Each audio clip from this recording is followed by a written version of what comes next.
In the vast expanse of the Texas plains, where the horizon stretches endlessly and the wind carries stories older than memory, there lived a man who believed himself incomplete. Born with only his right hand, he had spent 34 years hiding from a world that seemed designed for those with two. But sometimes, the very thing makes us broken is exactly what makes us whole. This is the story of how 11 young women from the Comanche nation taught a cowboy that completion isn't about what you have, it's about what you give. Before we jump back in, tell us where you're tuning in from, and if this story touches you, make sure you're subscribed because tomorrow, I've saved something extra special for you. Daniel Crawford stood in the doorway of his workshop, the morning sun casting long shadows across the floor littered with wood shavings and abandoned projects.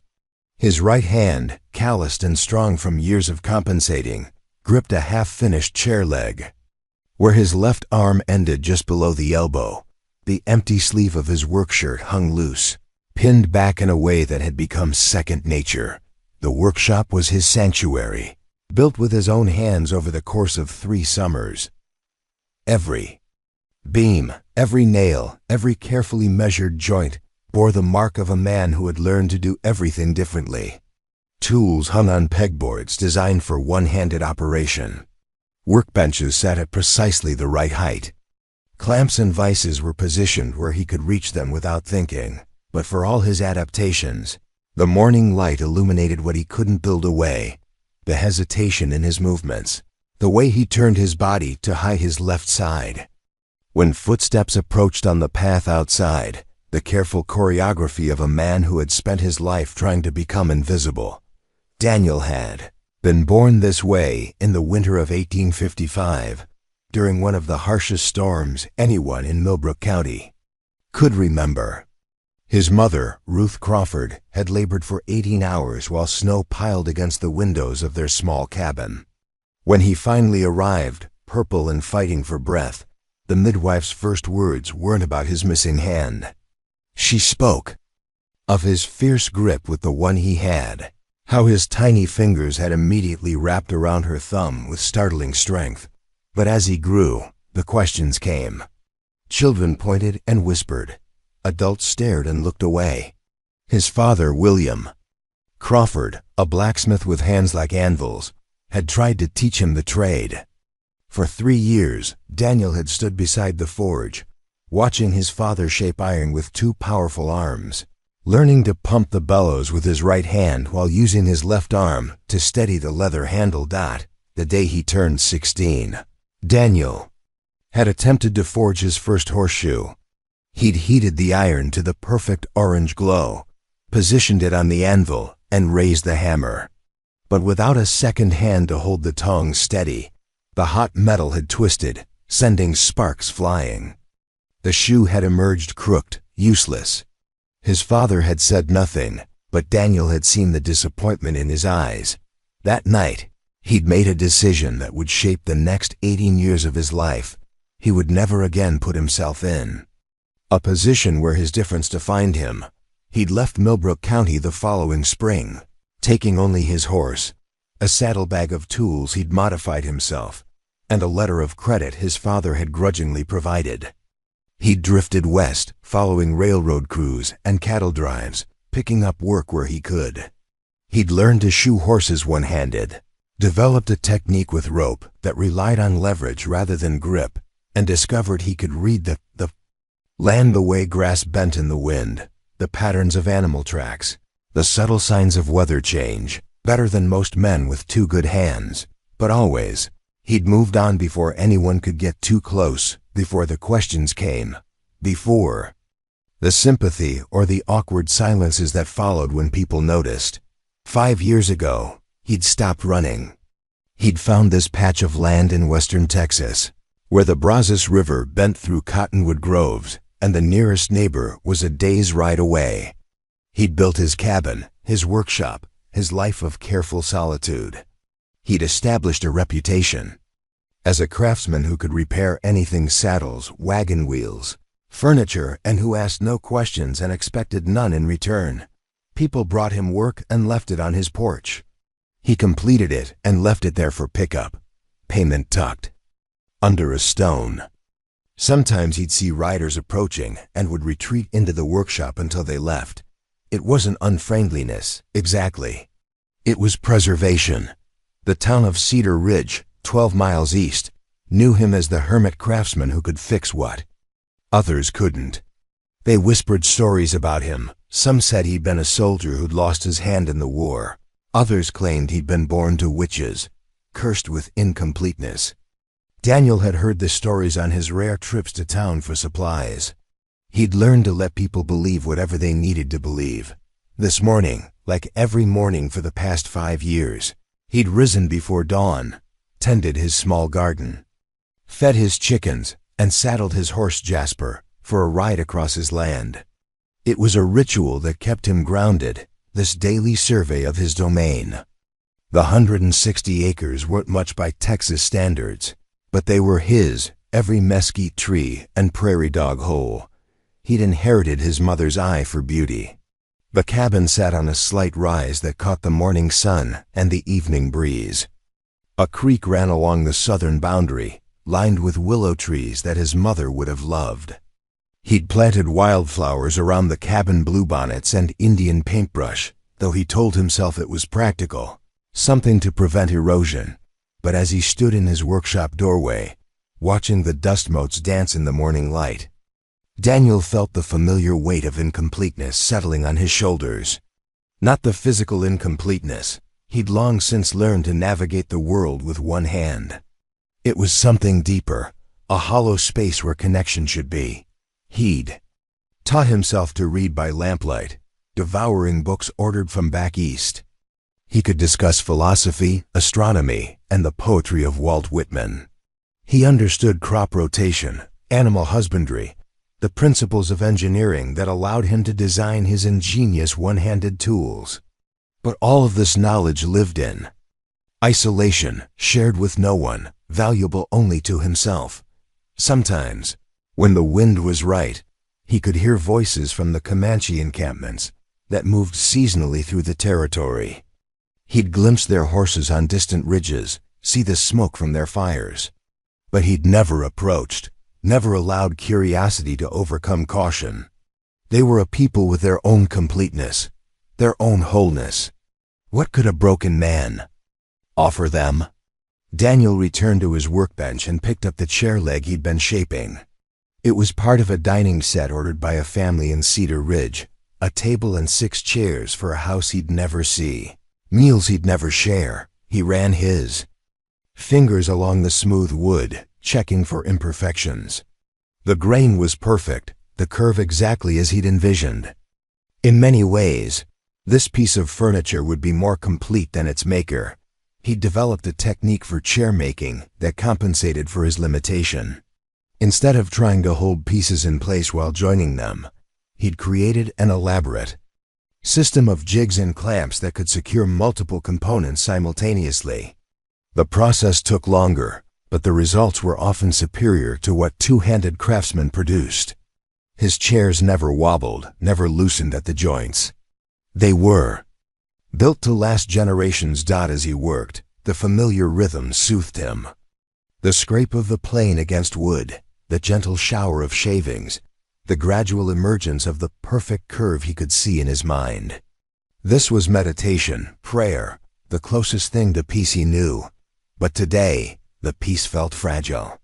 Perhaps it was the approaching summer, the way the morning air already carried hints of the scorching heat to come. Perhaps it was the dream he'd had the night before, a strange vision of hands reaching toward him, not in pity or curiosity, but in invitation. He'd woken with an odd sense of anticipation, as if something was approaching that would change everything. He shook his head, focusing on the wood. Dreams were for people who still believed in possibility. He'd learned long ago that the only reliable truth was the work itself, the solid reality of what he could accomplish with patience and skill. Chair leg was nearly finished when he heard it, a sound that didn't belong to his carefully ordered world. Hoofbeats, approaching fast. Not the measured pace of someone delivering work, but the urgent rhythm of flight. Daniel set down his plane and moved to the window. In the distance, a horse and rider crested the hill that marked the eastern boundary of his land. Even from this distance, he could see something was wrong. The horse was lathered, its gait uneven. The rider was slumped forward, barely maintaining their seat. His first instinct was to retreat deeper into the workshop, to wait until whatever trouble this represented passed by his land and became someone else's concern. He'd built his life around avoiding exactly this kind of complication. But as the horse stumbled and the rider nearly fell, Daniel felt something he hadn't experienced in years: the pull of another person's need. His mother had always said that compassion wasn't a choice, it was a calling. You either answered it or spent the rest of your life wondering what you might have become. He walked to the porch, shading his eyes against the morning sun. The rider was definitely in trouble now, listing dangerously to one side. The horse had slowed to a walk, its head hanging low with exhaustion. Daniel stood there for a long moment, feeling the weight of decision. Opening his door to trouble went against every instinct he'd cultivated. But watching another human being suffer went against something deeper, something his years of solitude hadn't managed to silence. He stepped off the porch and began walking toward the approaching horse and rider, his right hand hanging loose at his side, his left sleeve pinned back as always. Whatever was coming toward him would see him exactly as he was, incomplete, careful, but willing to help. As he drew closer, he could see that the rider was young, with long dark hair and clothes that belonged to no culture he immediately recognized. The horse was a painted mare, beautiful but clearly pushed beyond endurance. 20 yards away, the rider finally lost their battle with consciousness and began to slide sideways. Daniel broke into a run, reaching them just as they fell. He caught the slight figure with his right arm, immediately recognizing two things. This was a girl, probably no more than 18, and she was burning with fever. He looked up at the horse, which stood perfectly still now, sides heaving. The mare's eyes were intelligent, patient. She seemed to understand that her burden had been transferred to someone else, someone who would take responsibility. For the first time in 5 years, Daniel Crawford carried another human being across his threshold. And in that moment, though he didn't yet know it, his carefully constructed world of solitude began to crack open, making room for something he had never imagined possible. Daniel carried the unconscious girl into his cabin, her weight barely registering against his shoulder. She was small-boned, delicate, but there was something about the way she held herself even in unconsciousness that spoke of inner strength. Her clothes were unlike anything he'd seen in Cedar Ridge, a dress of soft leather decorated with intricate beadwork, moccasins that looked hand-stitched, and silver ornaments braided into her dark hair. Preparing and narrating this story took us a lot of time, so if you are enjoying it, subscribe to our channel. It means a lot to us. Now back to the story. He laid her on his narrow bed, the only bed in the cabin, and immediately began assessing her condition. The fever was intense, radiating heat through the thin leather of her dress. Her breathing was shallow but steady. When he gently turned her head to check for injuries, he discovered a nasty gash along her left temple, partially hidden by her hair. The wound was several days old, showing signs of infection. Daniel had learned basic medical care out of necessity. Living alone meant being your own doctor, and he'd treated everything from infected cuts to snake bites over the years. But this was different. This girl needed more than his rough frontier medicine could provide. He heated water in his largest pot and gathered what supplies he had: clean cloth torn from an old shirt, a bottle of whiskey for cleaning wounds, and willow bark tea for the fever. As he worked, he found himself moving with an efficiency he hadn't experienced in years.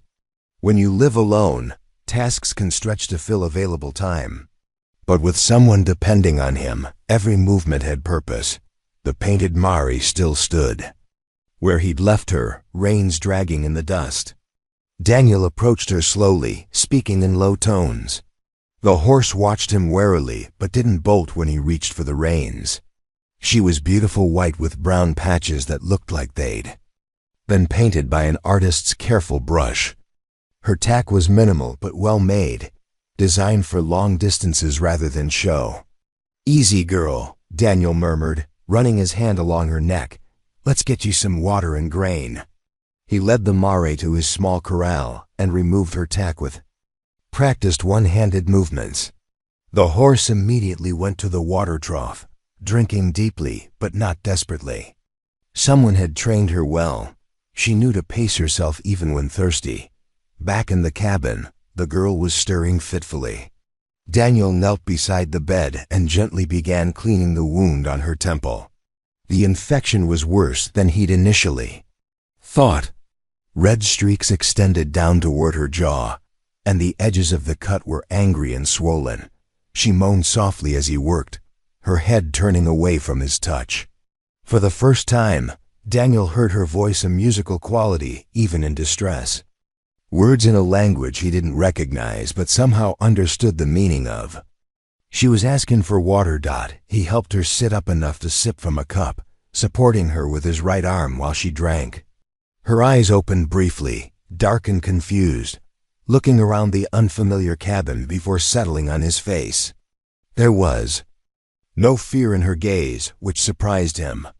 Most people who woke up in a stranger's bed would show some alarm. Instead, she studied him with curious intensity, her eyes moving from his face to his pinned sleeve and back again. She whispered something in her own language, then closed her eyes and drifted back into fevered sleep. Over the next 3 days, Daniel maintained a constant vigil. He cleaned and dressed her wound twice daily, forcing willow bark tea and small amounts of broth into her when she was conscious enough to swallow. He learned the rhythm of her fever high during the day, breaking into sweats during the night, leaving her weak but lucid in the early morning hours. It was during one of these lucid moments, just before dawn on the 4th day, that she spoke her first English words to him. "You saved my life," she said, her voice barely above a whisper. Daniel was sitting in his chair beside the bed, whittling a piece of cedar by lamplight. He looked up, surprised by the clarity in her eyes. "You saved your own life," he replied. "You made it here. I just thought that helped a little." She turned her head to study him more carefully. "You live alone?" It wasn't a question. Daniel nodded. "Why?" The simple directness of the question caught him off guard. In the civilized world, people danced around personal topics, approached them sideways with small talk and careful courtesy. But this girl cut straight to the heart of things. "It's easier," he said finally. "Easier than what?" Daniel set down his whittling knife, then explaining. She was quiet for a long moment, processing this. Then she raised her right hand and placed it flat against her chest. "Ayana," she said. "My name is Ayana. Daniel." "Daniel," she repeated, testing the sound. "You are kind, Daniel. I'm just doing what anyone would do." "No," she said with certainty. "Most would not. Most would see my clothes, my skin, and turn away. They would think, this is not my problem." Daniel couldn't argue with that. He'd seen enough prejudice in his travels to know she was right. "What happened to you?" he asked. "How did you get hurt?" Ayana's expression darkened. "Traders, white men from the east. They came to our camp with goods to sell, blankets, tools, whiskey. But they were not honest traders. When our men were away hunting, they tried to take what was not offered." She touched the bandage on her temple gingerly. "I tried to protect the younger girls. One of the men struck me with a rifle stock. I fell and hit my head on a rock. The bleeding would not stop, and I became weak, confused. I thought I was going to die. But you didn't die. You rode for help. I rode without thinking. Storm Runner, my horse, she knew to find help. She has wisdom I did not always possess." Daniel glanced toward the window, where he could see the painted mare grazing in his corral. Storm Runner. That's a good name for her. She has carried me through many storms. This was not the worst. Something in her tone made Daniel look at her more closely. You've been on your own before. Since I was 14, my family ... She paused, choosing her words carefully. My family was lost to soldiers. I have lived with different bands of our people since then, never staying long. Enough to become a burden. That's a hard way to live. It is the way I know, until now. The conversation was interrupted by a fit of coughing that left Ayanna exhausted. Daniel helped her sip more willow bark tea, noting that her fever was breaking more completely each time. By evening, she was sitting up on her own, eating solid food for the first time since arriving.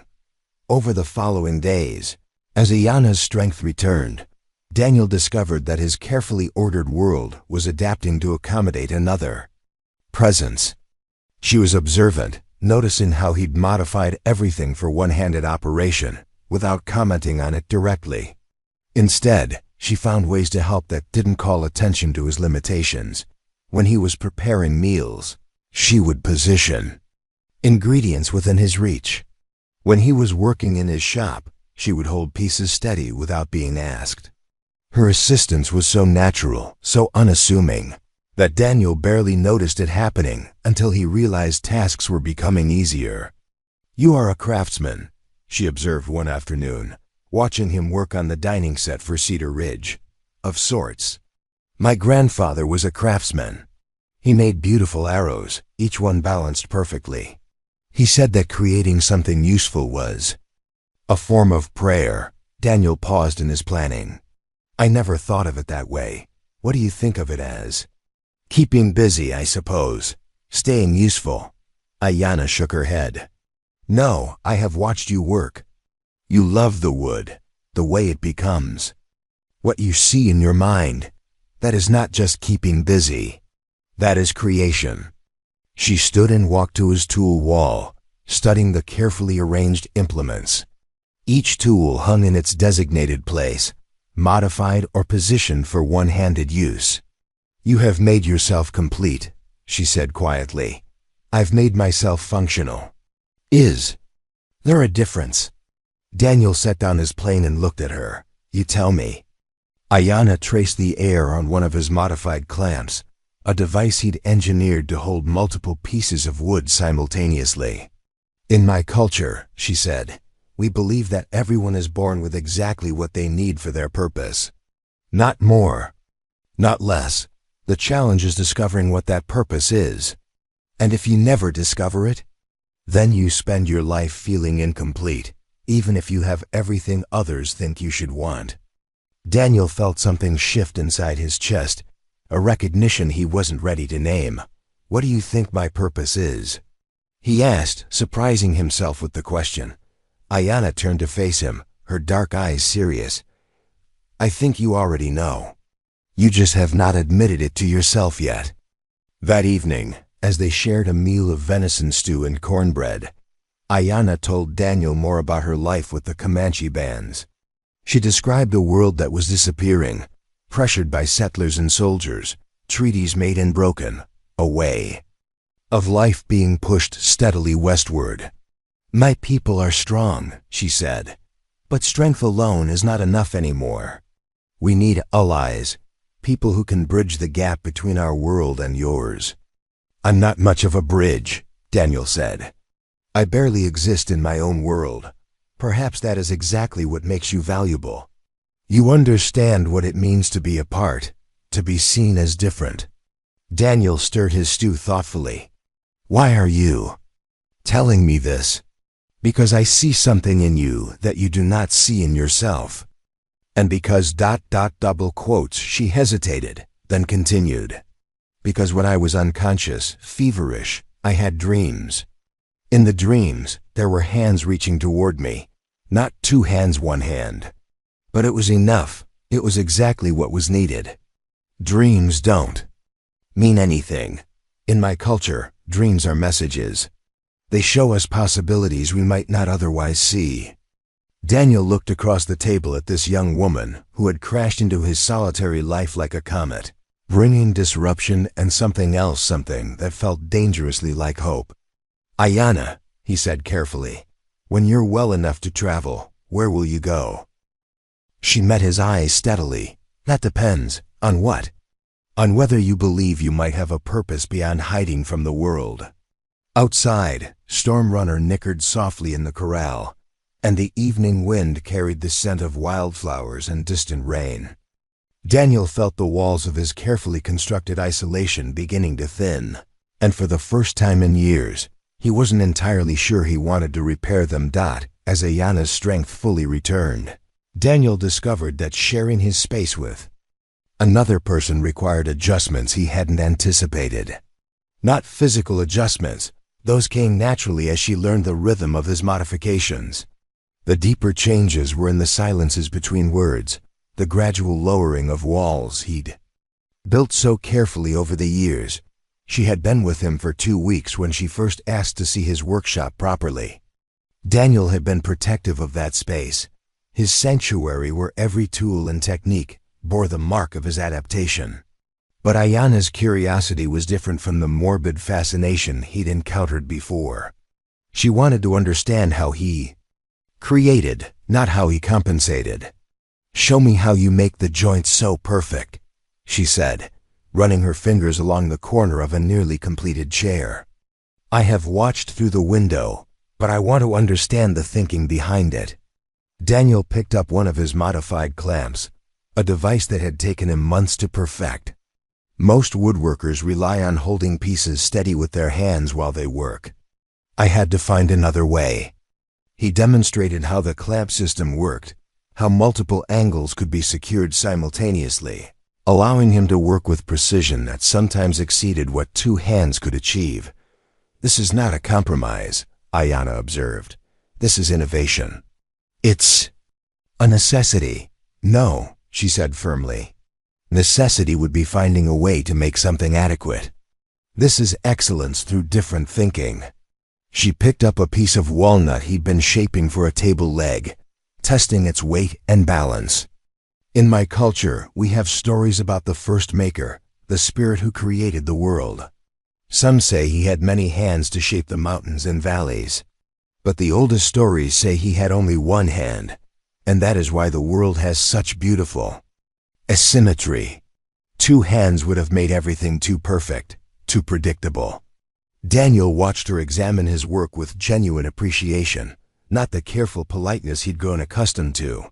"You don't see it as broken. I see it as purposeful. Everything serves the vision you carry in your mind." Over the following days, Ayanna began sharing skills of her own. She showed Daniel how to read weather patterns and cloud formations he'd never noticed, how to track different animals by subtle differences in their prints, and how to identify medicinal plants that grew wild on his land. "This is prairie sage," she said, kneeling beside a low bush near the creek. "Good for cleansing wounds, but also for clearing the mind when you smoke it in ceremony." Ceremony? Rituals that connect us to something larger than ourselves. "Do you have ceremonies, Daniel?" He considered this.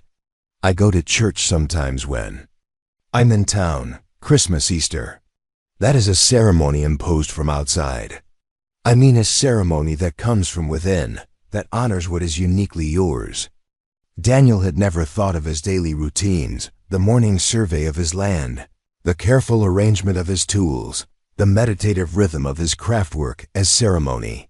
But Ayanna's words gave them new meaning. "When you work with wood," she continued, "you enter a different state of mind. I have watched you.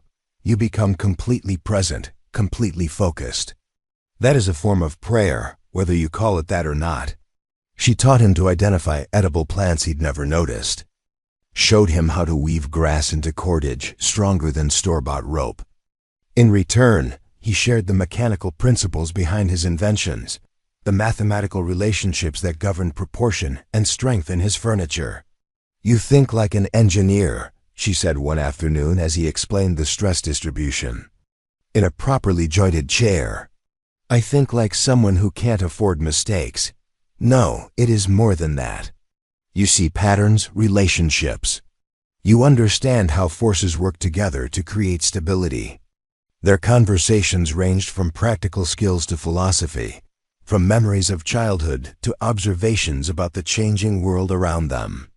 Ayanna spoke of the pressure her people faced, the way their traditional territories were shrinking. The young people caught between two worlds. Some of our youth try to adopt white ways completely, she said. They cut their hair, wear your clothes, speak only English. But something dies in them when they do this. They become neither Comanche nor white, they become lost. And others? Others resist everything from your world, even things that could help our people survive. They hold so tightly to the old ways that they cannot adapt to new realities. Daniel understood this tension. He'd spent years rejecting connection to avoid rejection, but the isolation had become its own kind of prison. What's the answer? He asked. I think the answer is people who can live in both worlds without losing themselves in either. People who can translate between different ways of understanding. She looked at him meaningfully. People who know what it means to be different, but who have found strength in that difference. The third week brought visitors. Daniel was in his workshop when he heard horses approaching, not the urgent rhythm of flight that had announced Ayanna's arrival, but the measured pace of intentional travel. Through his window, he saw 3 Comanche riders cresting the hill. Daniel's chest tightened. He'd known this moment would come, but he wasn't prepared for the complexity of emotions it brought. Relief that Ayanna would be reunited with her people. Fear that his brief experience of companionship was ending. And something deeper, a sense that whatever was approaching would change everything. Ayanna emerged from the cabin, shading her eyes against the afternoon sun. When she recognized the riders, her face lit up with joy. But Daniel also noticed something else, a tension in her shoulders, a wariness that hadn't been there moments before. The lead rider was a young woman, perhaps 25, with intricate braids and silver ornaments that caught the light. Behind her rode 2 others, slightly younger, all moving with the fluid grace of people who'd grown up on horseback. They stopped 20 yards from the cabin, and the lead rider spoke in rapid Comanche. Ayanna responded, gesturing toward Daniel. Toward the cabin, explaining something with animated hand movements. Daniel stepped onto his porch, conscious of his pinned sleeve, of how he must appear to these strangers. But when the lead rider's eyes found him, he saw only curiosity, not judgment. My sister tells us you saved her life, the woman said in accented but clear English. I am Nayeli. These are my companions, Itzel and Xochitl. Daniel nodded, uncertain of the proper response. I did what anyone would do. Nayeli's expression suggested she disagreed with this assessment, but she didn't argue the point. Instead, she dismounted gracefully and approached the porch.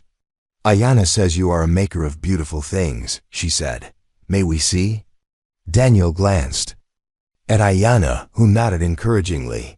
He led them into his workshop, where the dining set for Cedar Ridge was nearing completion. The 3 women examined his work with obvious appreciation, running their hands along the smooth joints, testing the stability of the chairs. This is excellent craftsmanship, Nayeli said. Better than what we see in the trading posts. You have created your own techniques, observed Itzel, studying his clamp system. Very clever. Xochitl, the youngest, seemed most interested in his tool modifications. She picked up a plane he'd adapted with an extended handle, testing its balance. You work differently, but not less, she said in halting English. The simple statement hit Daniel with unexpected force. All his life, he'd assumed that being different meant being diminished. But these women saw adaptation as innovation, limitation, as the mother of creativity. Ayanna tells us you live alone by choice, Nayeli said. This surprises us. Why? Because we can see you are meant to be a teacher. Your solutions to challenges, they could help many people. Daniel felt heat rise in his cheeks. I'm not a teacher. I just figure things out as I go. That is exactly what a teacher is, Nayeli smiled. Someone who figures things out and then shows others the way. The three women stayed for dinner, sharing news from various Comanche bands scattered across the territory. Daniel learned that Ayana's rescue had become a story told around campfires, but not the version he expected. They do not speak of her being saved by a white man, Nayeli explained. They speak of her finding a bridge person, someone who belongs to no single world but can move between them. A bridge person? In our prophecies, there are stories of people who will appear when our two worlds can no longer ignore each other. People who understand both separation and connection, who can translate between different ways of seeing. Daniel looked across the fire at Ayana, who was braiding cordage with quick, sure movements. Ayana mentioned something like this before. Ayana has the gift of seeing what others miss, Itzel said. When she was feverish, she spoke of hands reaching toward her in dreams. Not to take, but to offer. She said the hands belonged to someone who understood incompleteness. But she also said, the hands were complete in themselves, Xochitl added. Powerful not despite being single, but because of it. That night, after the three women had made camp near the creek, Daniel sat on his porch with Ayana.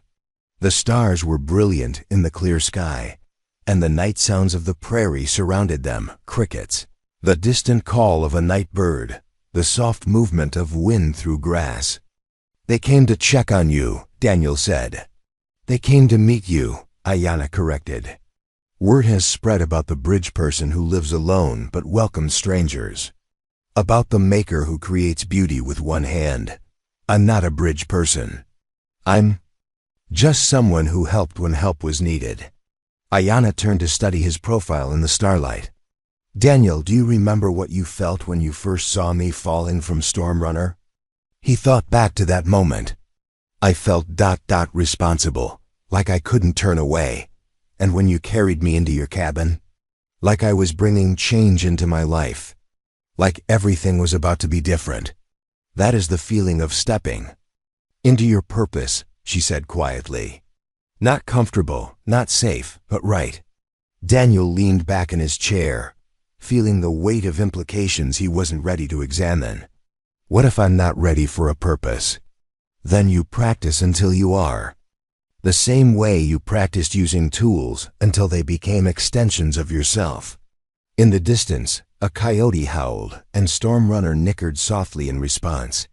The painted mare had settled into life at Daniel's homestead as naturally as Ayana had, as if both had found something they'd been searching for without knowing it. How long will they stay? Daniel asked. As long as we need them to, Ayana smiled. Did you think this was temporary, Daniel? Did you think I would heal and disappear, leaving you to your careful solitude? I assumed. You thought I would take what you offered and give nothing in return. But I am not taking from you, Daniel. I am showing you what you already possess. And tomorrow, if you are willing, my sisters will begin to show you as well. Daniel looked out at the three sleeping forms by the creek, then at the woman beside him who had turned his orderly world upside down with her presence, her questions, her absolute certainty that he was more than he believed himself to be. What exactly are they going to show me? That one hand can hold exactly what the world needs, Ayana said. And that being complete has nothing to do with having all the pieces others expect you to have. Daniel woke before dawn to find his world transformed. What had been his private domain for 5 years now bustled with quiet activity. Nayeli was tending a small fire by the creek, brewing tea from herbs she'd gathered. Itzel was examining his vegetable garden with the eye of someone who understood plants intimately. Xochitl had Storm Runner's reins in hand, preparing for what looked like a scouting expedition. As Daniel stepped onto his porch, Ayana emerged from the cabin carrying his coffee pot and 2 cups. They rise early, she said, settling beside him on the wooden steps he'd built to accommodate his modified height preferences. Are they leaving today? No, they are preparing. For what? Ayana sipped her coffee thoughtfully. Word travels fast among our people. The traitors who attacked our camp, they have been asking questions in the settlements. They know I escaped, and they fear what I might tell the authorities. Daniel's stomach tightened. What kind of questions? About a Comanche girl who might have sought shelter among the whites. They offer money for information and claim I stole from them. That's a lie. Truth and lies matter less than who people choose to believe. These men have learned that fear is profitable. They spread stories about dangerous Indians hiding among peaceful settlers, about the need for strong action to protect white families. Nayeli approached from the creek, carrying a steaming cup. Daniel Crawford, she said formally. We need to speak of serious matters. She settled cross-legged on the ground before the porch, her posture respectful but alert. The men who hurt Ayana, they are not simple traitors. They work for someone powerful, someone who benefits from conflict between our peoples. What do you mean? When treaties are broken, when violence erupts, who profits? It's a last joining. The group, those who sell weapons, those who claim Indian lands after we are driven away, those who supply the army with goods during campaigns against us. Daniel felt pieces of a larger picture sliding into place. They attacked your camp deliberately. They attacked specifically when our warriors were away hunting, Xochitl said, her young voice hard with anger. They knew we would be vulnerable. They wanted to provoke a response that would justify retaliation. And now they're trying to finish what they started, Nayeli continued. If they can prove that a dangerous Indian is being harbored by a white settler, they create the excuse they need for a broader action against our people. Daniel looked at Ayana, understanding flooding through him. That's why you asked if I had a purpose. This isn't about healing anymore. It never was only about healing, she replied. My recovery was the beginning, not the end. The beginning. Of what? Of proving that our peoples can coexist. That trust is possible. That the violent voices on both sides are not the only voices. Nayeli leaned forward. But this proof must come soon. Our scouts report that a military patrol is forming in the town called Cedar Ridge. They say it is to investigate reports of hostile Indians in the area. Daniel's blood chilled. Cedar Ridge was 12 miles away, close enough for men to reach. His homestead in a few hours of hard riding. How much time do we have? Perhaps 2 days, perhaps less. It depends on how quickly the traitors can convince the authorities to act. Then you should leave, all of you. I'll tell anyone who asks that I never saw any Indians. No, Ayana said firmly. Running confirms their accusations. It gives them the excuse they seek. Staying could get us all killed. Staying gives us the chance to tell a different story, Nayeli said. The story of a white man who helped a wounded girl without asking her race or religion. The story of trust freely given and honor upheld. Itzel stood and walked to Daniel's workshop door, peering inside at his carefully arranged tools. You have built something here that works through precision, through understanding how forces balance against each other. This situation requires the same thinking. I don't understand. You do not defeat aggression with greater aggression, Xochitl explained. You defeat it by removing its foundation. These men rely on fear and misunderstanding. We remove their power by demonstrating something different. Daniel rubbed his face with his hand, feeling the weight of decision settling on his shoulders. Everything in him wanted to protect these women by sending them away. But he was beginning to understand that protection and avoidance were not the same thing. What exactly are you proposing? We stay, Ayana said. When the soldiers come, they find exactly what we tell them they will find, a man sharing his home with people who need help. No violence, no theft, no threat, just neighbors. And if they don't see it that way, then we trust that truth is stronger than lies, Nayeli replied. But we also prepare for the possibility that it is not. The next few hours transformed Daniel's quiet homestead into something resembling a war council. The women spread a blanket on the ground and began drawing maps in the dirt with sticks, marking approaches to the property, defensive positions, and escape routes. Daniel watched this tactical planning with growing amazement. These women weren't warriors in the traditional sense, but they understood strategy with the clarity of people whose survival had always depended on quick thinking and careful preparation. The creek provides good cover along the southern boundary, Itzel observed, sketching lines in the dust. But it also limits our mobility if we need to retreat. The workshop has only one entrance, Xochitl added. Safe for defense, but dangerous if surrounded. The cabin sits on high ground with good sight lines, Nayeli said. Whoever approaches will be visible long before they arrive. Daniel found himself drawn into the planning despite his reservations.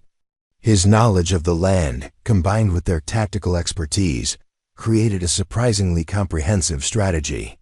But our best defense, Ayana said, is not appearing to need defense at all.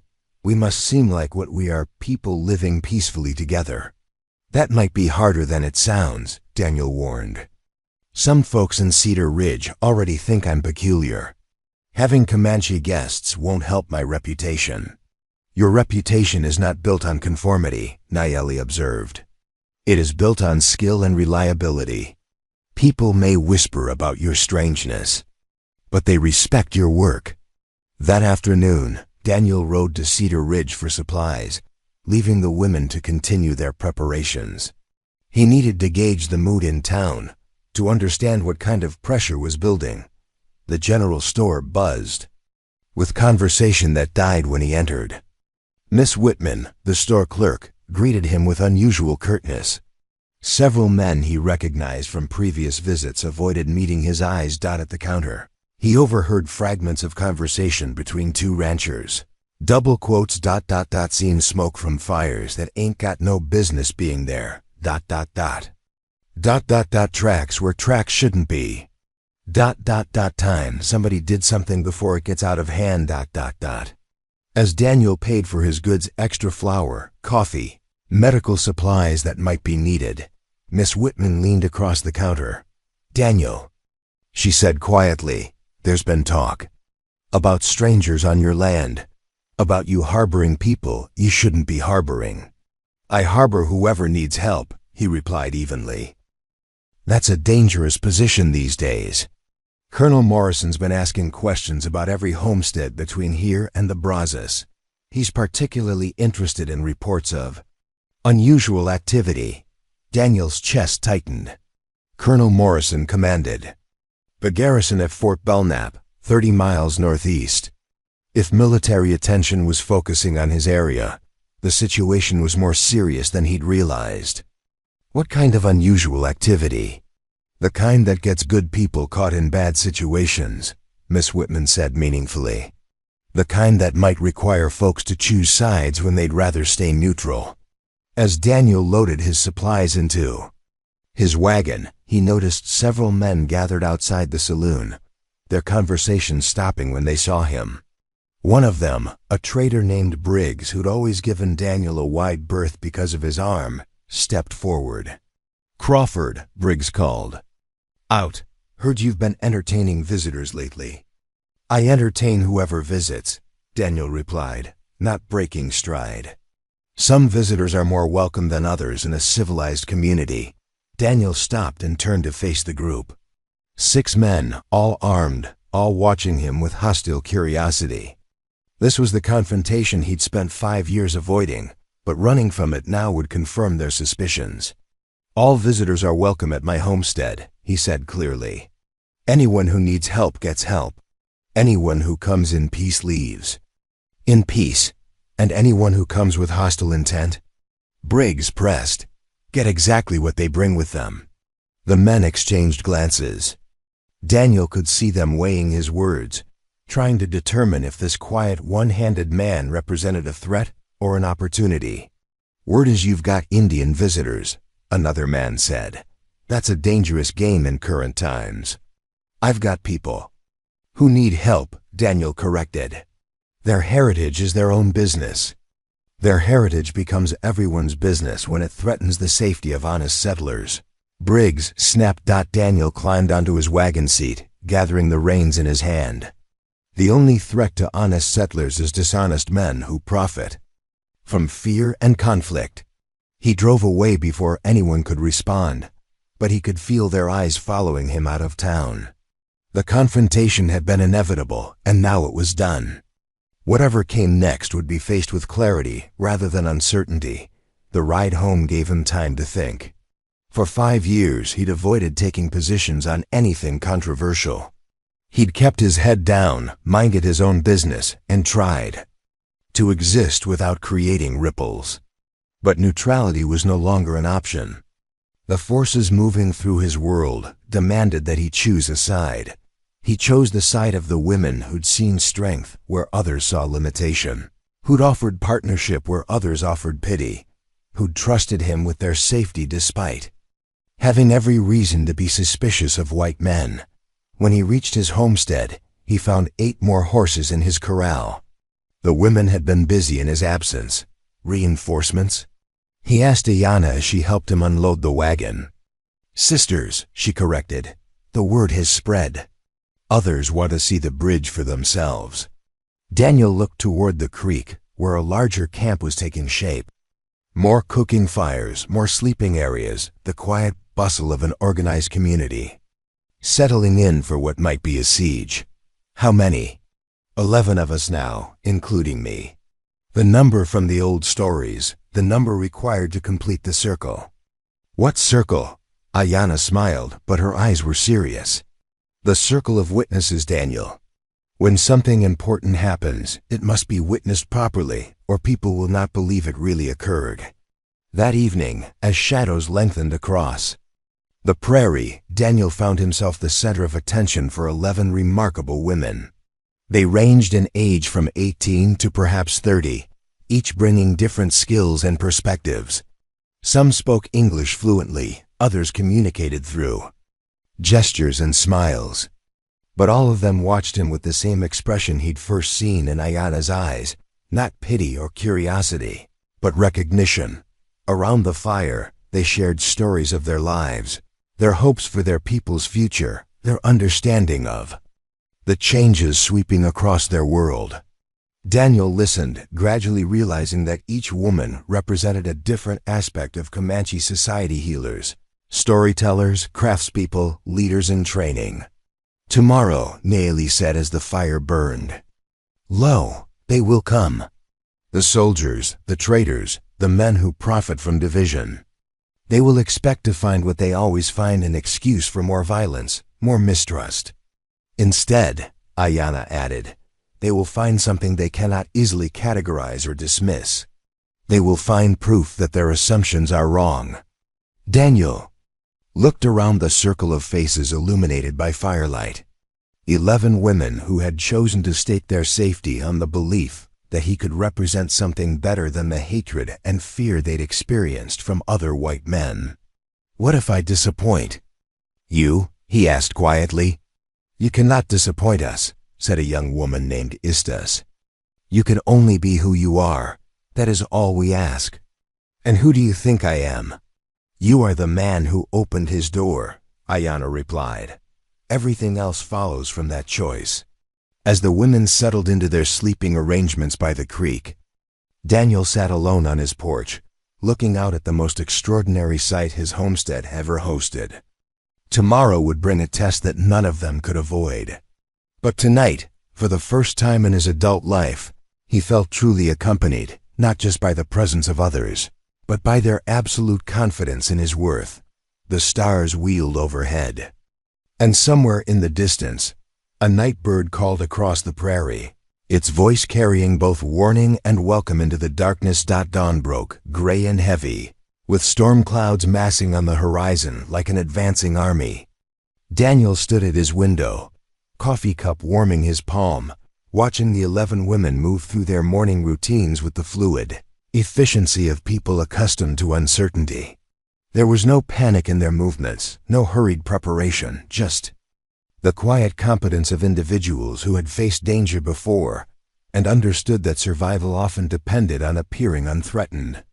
Ayanna approached the cabin carrying a bundle wrapped in soft deerskin. "Today you will need this," she said, unwrapping a shirt unlike any Daniel had ever seen. The leather was supple as cloth, dyed a deep earth brown and decorated with intricate beadwork that seemed to shift and flow in the morning light. "I can't wear this," Daniel protested. "It's too fine, too. It was made for you," Ayanna interrupted. "All of us worked on it over these past days." Each woman contributed something: beads, stitching, the traditional patterns that tell the story of strength found in difference. Daniel held the shirt up, marveling at the craftsmanship. The left sleeve had been modified, shortened, and finished with elegant beadwork that transformed what might have been seen as a flaw into an intentional design element. Why? Because when they come today, they must see you as we see you, not as a broken white man hiding in the wilderness, but as someone who has found wholeness through accepting his unique path. As Daniel changed into the shirt, he felt a transformation that went beyond clothing. The leather fit perfectly, accommodating his body's asymmetry without calling attention to it. The beadwork caught the light with every movement, creating patterns that suggested strength and purpose. When he emerged from the cabin, the women's faces showed quiet satisfaction. Nayeli nodded approvingly. "Now you look like who you truly are." "And who is that?" "A bridge," said Istas, the youngest of the group. "Someone who can stand between two worlds without belonging completely to either." The morning air carried the sound of approaching horses long before the riders appeared. Daniel counted at least 20 men, more than he'd expected. At their head rode Colonel Morrison, a tall man with steel-gray hair and eyes that missed nothing. Beside him was the traitor Briggs, and behind them a mix of soldiers and civilians that suggested this was more than a routine patrol. "They came in force," observed Malinali, a healer who'd arrived only yesterday. "Fear always travels in numbers." Ayanna replied. Daniel walked out to meet them, the 11 women following at a respectful distance. As the riders approached, he could see Morrison sizing up the situation, the peaceful camp by the creek, the women's calm demeanor, Daniel himself standing unafraid in his distinctive shirt.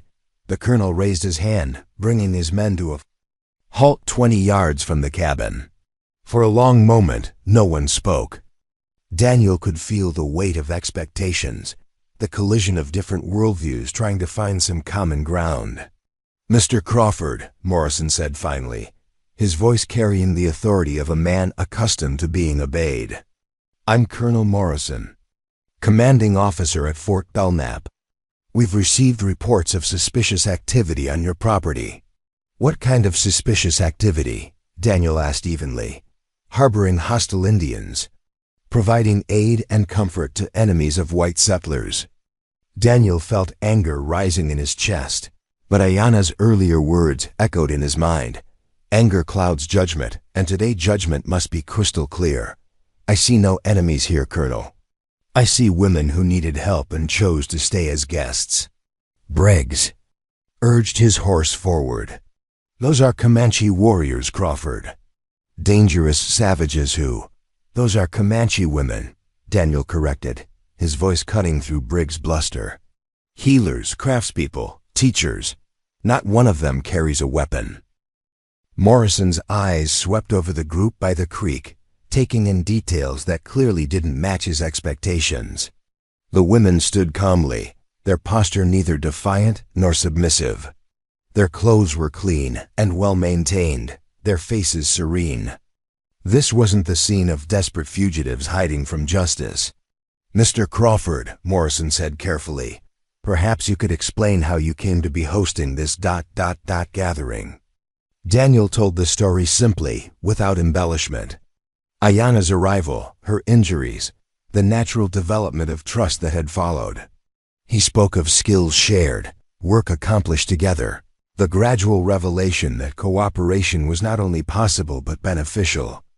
"And you expect me to believe," Briggs interrupted, that 11 Comanche squaws just happened to find their way to your isolated homestead out of the goodness of their hearts? I expect you to believe what your eyes tell you, Daniel replied. Do these women look like raiders? Do you see evidence of theft, of violence, of any threat to white settlers? One of Morrison's lieutenants leaned close to whisper something. The colonel nodded, then dismounted. Mr. Crawford, I'd like to speak with you privately. They walked toward the workshop, out of earshot of both groups. Morrison examined Daniel's setup with professional interest, noting the modified tools, the precision of the work in progress. You're not what I expected, Morrison said. What did you expect? A simple man led astray by feminine wiles and savage cunning. Instead, I find someone who's clearly thought this through. Daniel waited, sensing that Morrison was working towards something important. The thing is, Crawford, this situation has political implications beyond what you might realize. There are forces in Washington pushing for a more aggressive policy toward all Indian tribes. They need examples of white settlers being threatened, evidence that coexistence is impossible. And you need to provide those examples? Morrison's jaw tightened. I need to maintain peace in my territory while satisfying superiors who may not understand the complexities of the situation. Daniel looked back toward the two groups watching their conversation. What are you asking me to do, Colonel? I'm asking you to help me find a solution that satisfies everyone. These women can't stay here indefinitely. Eventually, their presence will provoke the kind of incident that benefits no one. What do you suggest? Morrison was quiet for a long moment, staring at the chair Daniel had been crafting. This is excellent work. Better than anything I've seen in the territory. Thank you. Where did you learn these techniques? I developed them myself. Had to given my circumstances. Morrison looked at Daniel's modified tools, his one-handed adaptations, the evidence of innovation born from necessity. You know, the Army needs skilled craftsmen. Men who can solve problems others can't, who can create solutions where none existed before. Daniel felt pieces clicking together. You're offering me a job. I'm offering you a way to be useful to your country while protecting people you care about. A position at Fort Belknap, creating furniture and equipment for the garrison. Official recognition of your skills, regular pay, and... Morrison paused significantly. Protection for anyone under your employment. Employment? These women have skills too, don't they? Healing, languages, knowledge of local terrain and resources. The Army could use cultural advisors, translators, people who understand how to navigate between worlds. Daniel stared at Morrison, realizing the colonel was far more sophisticated than his initial approach had suggested. You're proposing to solve the political problem by making us part of the solution. I'm proposing to recognize values where others see only threats. But it would require significant changes.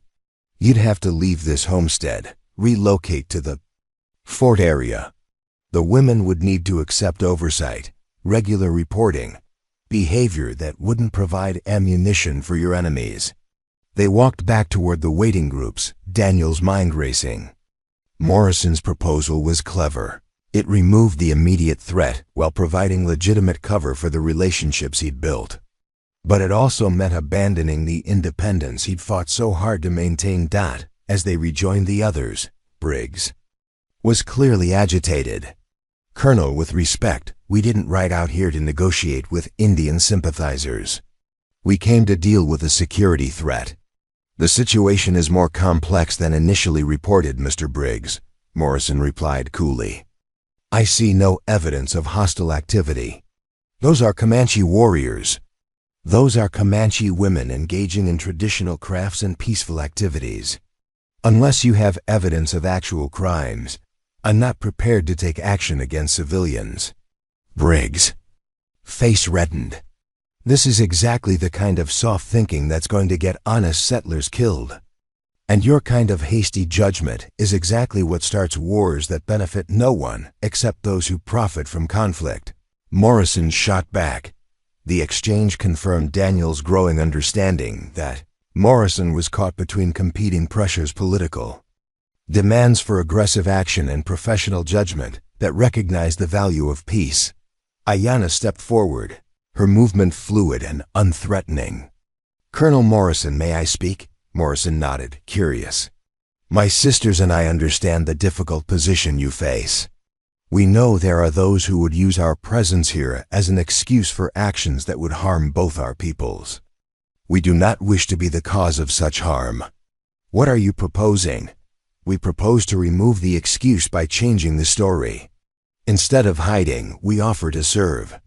Our people have knowledge that could benefit the Army: tracking, languages, healing practices, understanding of terrain and weather patterns. We offer to share this knowledge in the service of peace." Morrison's eyebrows rose. These were not the words of desperate fugitives, but of people thinking strategically about their situation. And in return, protection for those who choose cooperation over conflict. Recognition that our peoples can work together when both sides act with honor. Briggs snorted. "You can't trust savage promises, Colonel." Nayeli spoke for the first time. "What promises have we broken, traitor? What trust have we violated? We came here injured and afraid and found healing and welcome. We have taken nothing, harmed no one, threatened no property. Can you say the same?" The question hung in the air, and Daniel could see its effect on Morrison's men. Whatever they'd expected to find, it wasn't this articulate group of women making reasonable proposals for mutual benefit. Morrison looked at Daniel. "What's your position on this proposal, Mr. Crawford?" Daniel felt the weight of the decision. Everything he'd built over 5 years of solitude was at stake. But as he looked at the 11 women who'd transformed his understanding of what was possible, he realized that some foundations were worth abandoning for the chance to build something better. "I think cooperation serves everyone's interests better than conflict," he said.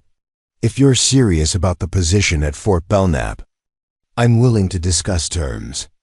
And if I'm serious about positions for qualified cultural advisors," Daniel looked at Ayanna, who nodded almost imperceptibly, "then we have something to discuss." Morrison smiled for the first time since arriving.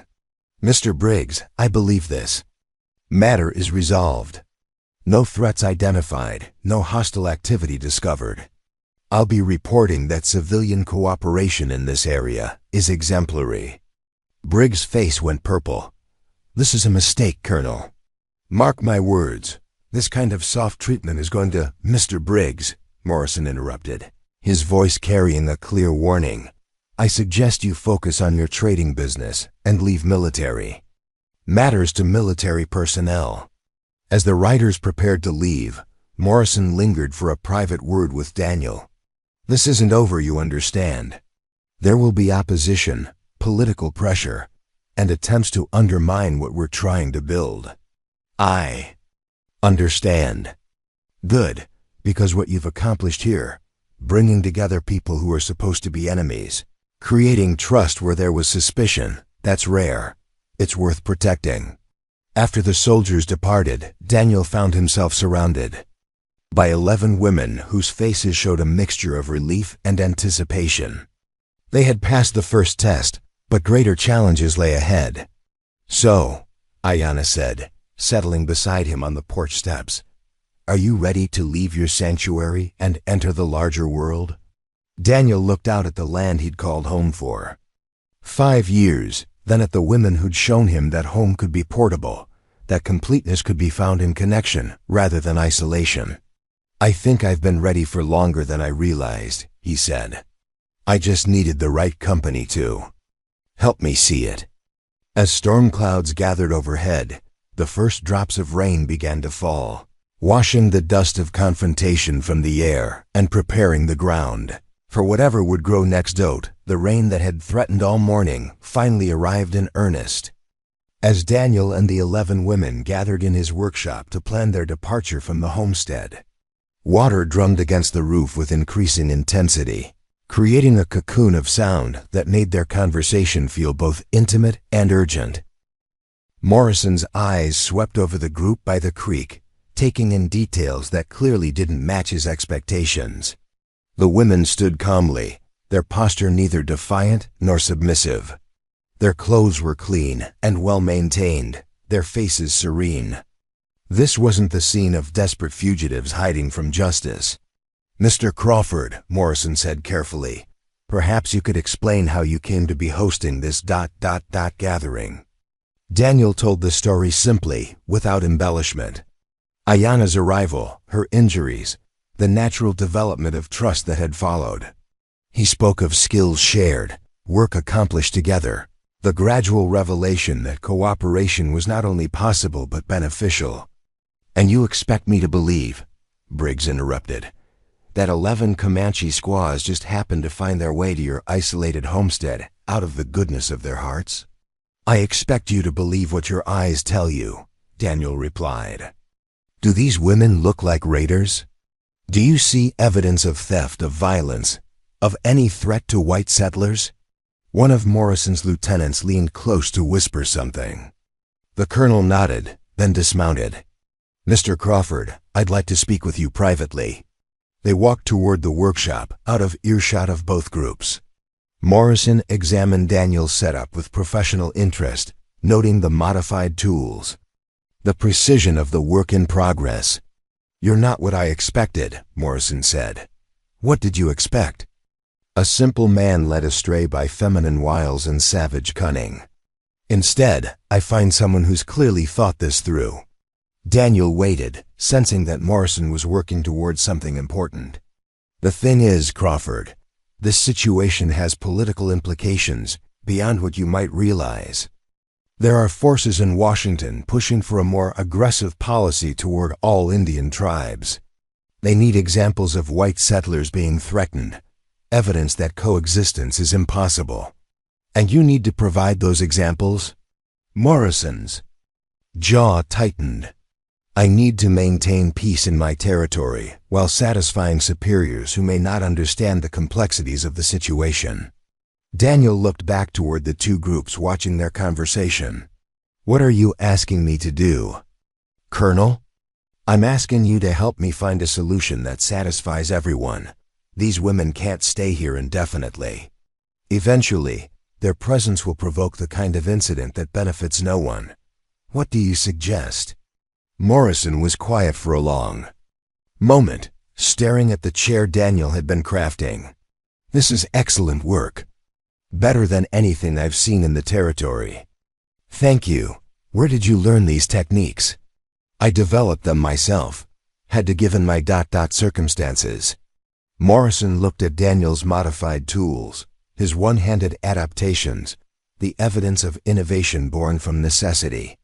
"You know, the Army needs skilled craftsmen. Men who can solve problems others can't, who can create solutions where none existed before." Daniel felt pieces clicking together. "You're offering me a job. I'm offering you a way to be useful to your country while protecting people you care about. A position at Fort Belknap, creating furniture and equipment for the garrison. Official recognition of your skills, regular pay, and—" Morrison paused significantly. "Protection for anyone under your employment." "Employment? These women have skills too, don't they? Healing, languages, knowledge of local terrain and resources? The Army could use cultural advisors, translators, people who understand how to navigate between worlds." Daniel stared at Morrison, realizing the colonel was far more sophisticated than his initial approach had suggested. "You're proposing to solve the political problem by making us part of the solution. I'm proposing to recognize values where others see only threats. But it would require significant changes. You'd have to leave this homestead, relocate to the fort area. The women would need to accept oversight, regular reporting, behavior that wouldn't provide ammunition for your enemies." They walked back toward the waiting groups, Daniel's mind racing. Morrison's proposal was clever. It removed the immediate threat while providing legitimate cover for the relationships he'd built. But it also meant abandoning the independence he'd fought so hard to maintain. As they rejoined the others, Briggs was clearly agitated. "Colonel, with respect, we didn't ride out here to negotiate with Indian sympathizers. We came to deal with a security threat. The situation is more complex than initially reported, Mr. Briggs," Morrison replied coolly. "I see no evidence of hostile activity. Those are Comanche warriors. Those are Comanche women engaging in traditional crafts and peaceful activities. Unless you have evidence of actual crimes, I'm not prepared to take action against civilians." Briggs' face reddened. "This is exactly the kind of soft thinking that's going to get honest settlers killed. And your kind of hasty judgment is exactly what starts wars that benefit no one except those who profit from conflict." Morrison shot back. The exchange confirmed Daniel's growing understanding that Morrison was caught between competing pressures: political demands for aggressive action and professional judgment that recognized the value of peace. Ayanna stepped forward, her movement fluid and unthreatening. "Colonel Morrison, may I speak?" Morrison nodded, curious. "My sisters and I understand the difficult position you face. We know there are those who would use our presence here as an excuse for actions that would harm both our peoples. We do not wish to be the cause of such harm. What are you proposing?" "We propose to remove the excuse by changing the story. Instead of hiding, we offer to serve. Our people have knowledge that could benefit the Army: tracking, languages, healing practices, understanding of terrain and weather patterns.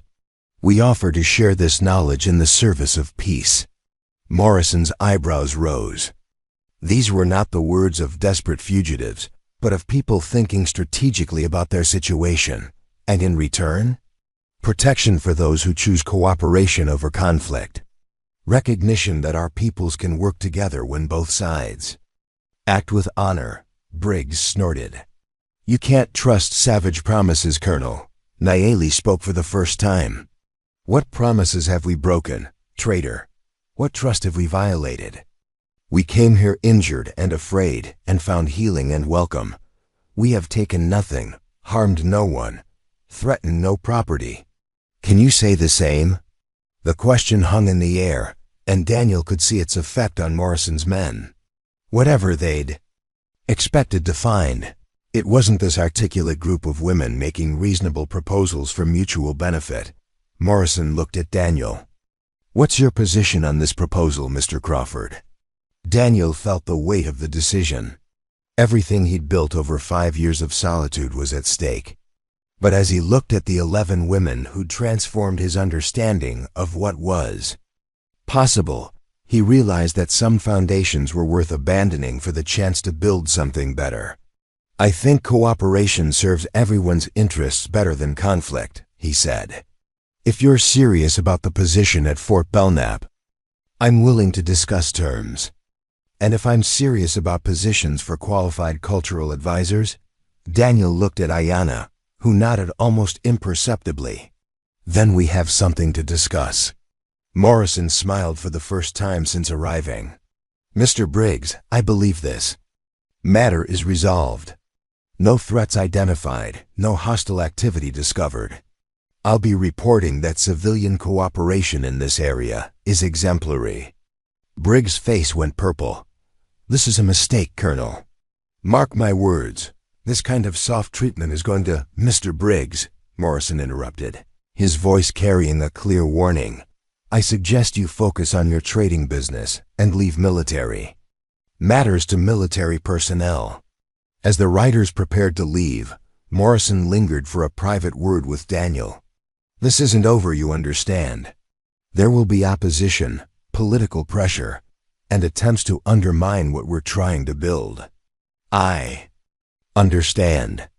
"Good, because what you've accomplished here, bringing together people who are supposed to be enemies, creating trust where there was suspicion, that's rare. It's worth protecting." After the soldiers departed, Daniel found himself surrounded by 11 women whose faces showed a mixture of relief and anticipation. They had passed the first test, but greater challenges lay ahead. "So," Ayanna said, settling beside him on the porch steps, "are you ready to leave your sanctuary and enter the larger world?" Daniel looked out at the land he'd called home for 5 years, then at the women who'd shown him that home could be portable, that completeness could be found in connection rather than isolation. "I think I've been ready for longer than I realized," he said. "I just needed the right company to help me see it." As storm clouds gathered overhead, the first drops of rain began to fall, washing the dust of confrontation from the air and preparing the ground for whatever would grow next. The rain that had threatened all morning finally arrived in earnest.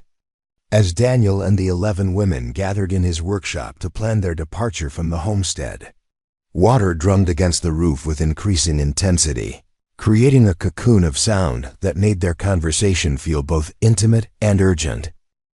"Fort Belknap is not like this place," Nayeli said, studying the map Morrison had left behind. "There will be rules, schedules, people watching everything we do. There will also be protection," Malinali added pragmatically, "and the chance to influence how our peoples are seen by those in power." Daniel spread his own rough sketches across his workbench designs for the workshop, space Morrison had promised him at the fort. "The Colonel seems genuine about creating positions for all of you, but we need to understand what we're walking into." Over the past week, since Morrison's visit, a steady stream of messages had passed between Daniel's homestead and Fort Belknap. The Colonel was moving quickly to formalize their arrangement before political opposition could organize against it. Daniel would serve as civilian master craftsman, responsible for all furniture and specialized equipment needs. The women would hold various advisory positions: cultural liaison, language instruction, medical consultation, territory mapping. But beneath the official titles lay a more complex reality. They were becoming symbols, proof that cooperation between whites and Comanche was possible. Everything they did would be scrutinized by supporters and enemies alike. "I've been thinking about the trading post incident," Daniel said, setting down his pencil. "About the men who attacked your camp, Ayana. They're still out there, still spreading poison. Briggs and his associates," Itzel nodded grimly. "They will not give up easily. Too much money depends on maintaining hostility between our peoples. Which is why our success matters so much," Ayana said. "Every day we work together without conflict. Every problem we solve through cooperation instead of violence. We prove their narrative false." Daniel picked up a piece of cedar he'd been shaping, running his thumb along its smooth curve. The wood had been destined to become part of a chair for the dining set he'd never finished, the order from Cedar Ridge that now seemed like a relic from another life. "I'll miss this place," he admitted. 5 years I spent building something that was completely mine. And now you're building something that belongs to all of us," Xochitl said gently. "That is not loss, Daniel. That is growth." Through the workshop window, Daniel could see Storm Runner standing patiently in the rain, her painted coat dark with moisture. The Mare had become a bridge herself, as comfortable with his presence as with Ayana's, adapting to new routines while maintaining her essential spirit. "There's something I need to tell you," Daniel said, setting down the wood, "about what we're really undertaking." The women waited, recognizing the gravity in his tone. "Morrison let slip something during our negotiations. This arrangement, it's not just about solving a local problem. There are people in Washington watching how it develops. If we succeed, it could become a model for other regions. If we fail, it becomes evidence that coexistence is impossible, Nayeli. Finished. That peaceful solution doesn't work, exactly. We're not just choosing our own futures. We're potentially influencing policy toward all tribes across the territory." The weight of this responsibility settled over them like the storm clouds outside. But rather than crushing their spirits, it seemed to strengthen their resolve. "Then we cannot fail," Ista said simply. "Failure is always possible," Malinali corrected. "But we can ensure that if we fail, it is through honest effort rather than fear or misunderstanding." That afternoon, as the rain continued, Daniel began. The process of closing down his workshop. Each tool had to be carefully packed, each project either completed or prepared for transport. The women helped with quiet efficiency, understanding that this dismantling represented both ending and beginning. Ayanna found him in the cabin as evening approached, sitting at his small table with a stack of letters. What are those? Communications. From Morrison. Details about our new positions, housing arrangements, the schedule for our arrival. Daniel held up one letter. And this, a formal request from the War Department for a comprehensive report on successful integration protocols. They want to study us, Ayanna. Good, let them study. Let them see that your completeness comes not from having everything others expect, but from using what you have in service of something larger than yourself. Daniel laughed, but there was no humor in it. You have remarkable faith in someone you've known for barely a month. I have faith in what I've witnessed. When you found me bleeding in your yard, you didn't calculate the cost of helping. You didn't weigh the political implications. You saw the need and responded. That is who you are, Daniel Crawford. And when the pressure mounts at the fort, when people are watching our every interaction, looking for signs of failure or impropriety, when Briggs and his allies start spreading stories about the one-handed fool who thinks he can tame savage Indians, Ayanna sat across from him, her dark eyes steady. Then we remember that their words have power only if we give them power. And we remember that truth, lived honestly, is stronger than lies told loudly. As if summoned by their conversation, the sound of approaching horses cut through the rain. Daniel tensed, but Ayanna smiled. Those are not enemy hoofbeats. She was right. The riders who emerged from the storm were Comanche 3 men Daniel had never seen before, led by a figure whose presence commanded immediate attention, tall and broad-shouldered, with gray streaking his black hair and scars that spoke of many battles. He carried himself with the authority of someone accustomed to being obeyed. Ayanna's father? Daniel asked. No, someone more important. That is Chief Nokoni, leader of the southern bands. He has come to see for himself what we have built here. The chief and his companions dismounted without ceremony, tending to their horses with the practical efficiency of men for whom travel was a way of life. When they approached the cabin, Daniel stood to meet them, conscious of the beaded shirt that marked him as something other than a typical white settler. Chief. Nokoni's eyes took in everything, the peaceful camp by the creek, the women working around their fires despite the rain, Daniel himself standing unafraid in the doorway. When he spoke, his English was accented but clear. You are the bridge man I have heard stories about. I'm Daniel Crawford.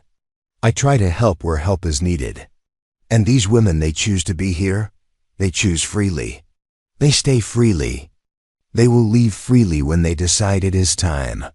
Nokoni's gaze moved to Daniel's left side, noting the modified shirt. The way Daniel naturally compensated for his missing hand. You work with wood, I am told. Yes. Show me. Despite the rain, Daniel led the chief to his workshop. Inside, by lamplight, he demonstrated some of his techniques, the clamp systems that allowed him to work alone, the modified tools that turned limitation into innovation. Nokoni examined the chair leg Daniel had been carving, testing its balance and smoothness. This is good work. Better than what we see from traders. Different circumstances require different approaches. Yes, different, but not lesser. The chief set down the wood and turned to face Daniel directly. My people have suffered much from white promises. Treaties broken, land stolen, families scattered. It has made us suspicious of all white men. Daniel waited, sensing this was leading somewhere important. But Ayanna and her sisters speak of something different here. They speak of a man who asks nothing but gives much, who sees strength where others see weakness, who builds bridges instead of walls. I've learned more from them than I've taught. That is what makes you worthy of trust. A man who learns is dangerous to those who profit from ignorance. Nokoni walked to the window, looking out at the rain-soaked landscape. The world is changing, Crawford. The old ways of fighting and hiding will not preserve my people. We need new ways, paths that lead to survival without surrender. What are you asking? I am asking if you understand the weight of what you carry. 11 of our finest young women have chosen to stake their futures on your character. If you succeed in this endeavor at the fort, you prove that cooperation is possible. If you fail... If I fail, I damage more than just my own life. Yes, but I do not think you will fail. Nokoni turned back to Daniel. You know what it means to be incomplete in the eyes of others. You know how to find strength in difference. That knowledge will serve you well in the challenges ahead. That evening, despite the storm, Chief Nokoni requested a formal gathering.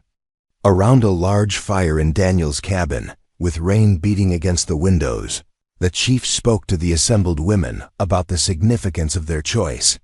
You go now into the white man's world, he said in Comanche, with Ayanna translating.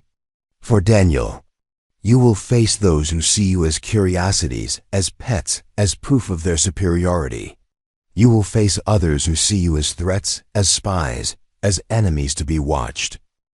But you will also have the chance to show them something they have never seen: Comanche women, who are neither conquered nor conquering, who bring strength without aggression, wisdom without arrogance. He turned to Daniel. And you, Bridgeman, will discover whether the completeness these women see in you is real or illusion. The test will not be the work you do with your hands, but the example you set with your character. What if I'm not as complete as they believe? Then you will learn to become so. Completeness is not given, Crawford. It is earned through choosing to serve something larger than fear. The ceremony that followed was unlike anything Daniel had ever experienced.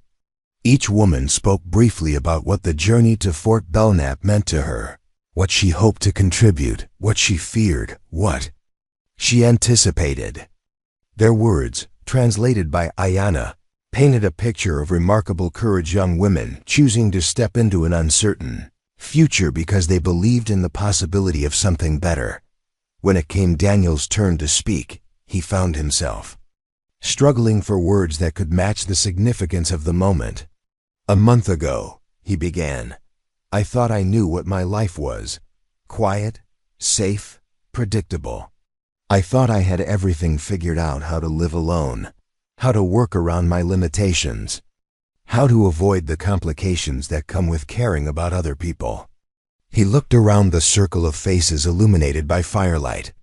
You've shown me that what I thought was completeness was really just elaborate avoidance. You've taught me that my hand, he raised his right hand, is exactly what I need to do the work I meant to do. Not because it's sufficient despite being single, but because it's perfect for the purpose it serves. Tomorrow we leave this place and begin something unprecedented. I don't know if we'll succeed. I don't know if the world is ready for what we're offering. But I know that hiding from the attempt is no longer an option. Chief Nokoni nodded solemnly, spoken like a man who has found his purpose. Late that night, as the others slept, Daniel sat alone on his porch listening to the rain. Tomorrow would begin the most challenging chapter of his life, but for the first time since childhood, he felt truly ready for whatever came next. The storm was passing, and through breaks in the clouds, stars appeared, the same stars that had watched over his years of solitude, now witnessing his emergence into a larger world where completeness would be measured not by what he possessed, but by what he was willing to give. 6 months after leaving his homestead, Daniel Crawford stood in the doorway of the largest workshop he'd ever commanded, watching the morning sun stream through windows designed to capture every available ray of light. The space buzzed with activity that would have been unimaginable during his years of solitude: apprentices learning his modified techniques, Comanche women teaching traditional crafts to army wives, soldiers and civilians working side by side on projects that served the entire community. At the central workbench, Ayanna guided a young corporal through the process of weaving sinew bindings, her patient instruction transforming what had been seen as primitive technique into sophisticated engineering. Nearby, Nayeli consulted with the fort's physician about medicinal plants, their conversation conducted in a mixture of English and technical Latin that impressed even the educated officers. "Never thought I'd see the day," said Sergeant McKinnon, pausing beside Daniel with an armload of lumber. The grizzled veteran had been skeptical when Daniel first arrived, but 6 months of witnessing unprecedented cooperation had changed his perspective. Indian women teaching white soldiers, white craftsmen learning tribal techniques. The world's gone topsy-turvy, and somehow it's working better than before. Daniel smiled, running his hand along a table he'd recently completed, his most ambitious project yet, incorporating both his precision joinery and traditional Comanche decorative elements taught by Xochitl. The result was something entirely new, beautiful in ways that neither culture could have achieved alone. Different isn't always worse, Sergeant. Sometimes it's exactly what was needed.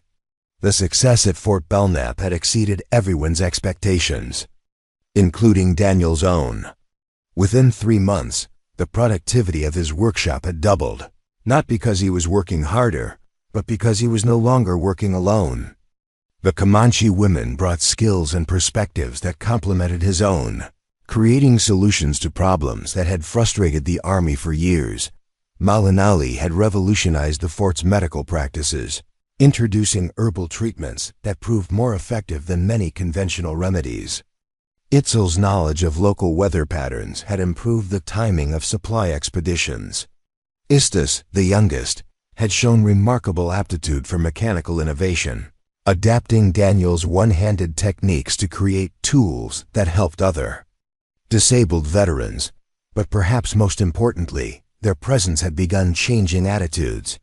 Soldiers who had once seen all Indians as enemies now worked daily alongside Comanche women, learning that competence and character transcended racial boundaries.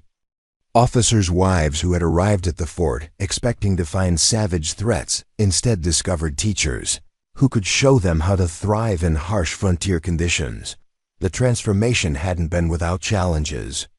During the second month, a group of visiting politicians from Austin had arrived expecting to find evidence that the integration experiment was failing. Instead, they discovered a workshop producing the finest furniture in Texas, a medical facility with better patient outcomes than most city hospitals, and a community where cooperation had become the norm rather than the exception.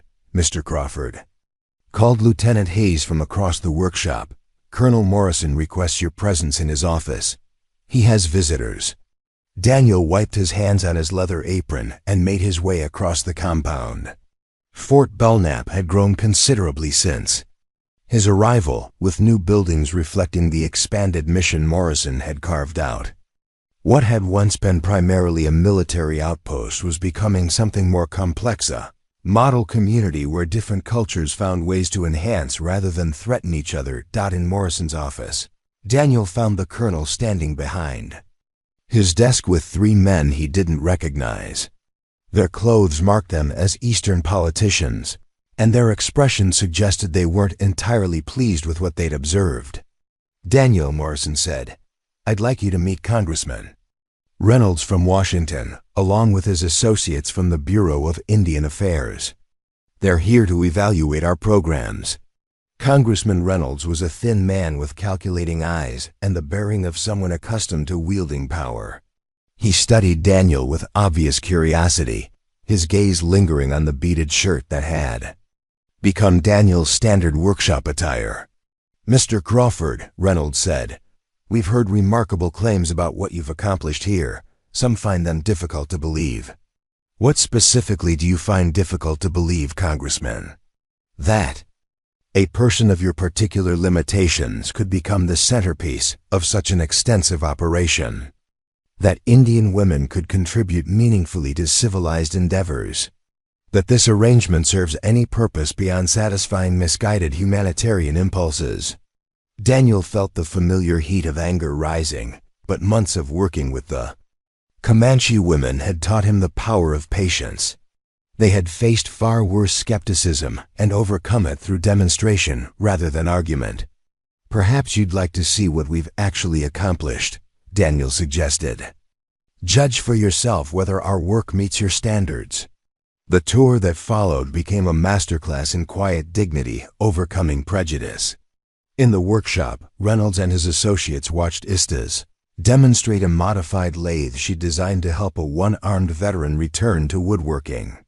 They observed Shokidal teaching intricate beadwork to the daughter of a visiting senator, creating bonds that crossed cultural boundaries down at the medical facility.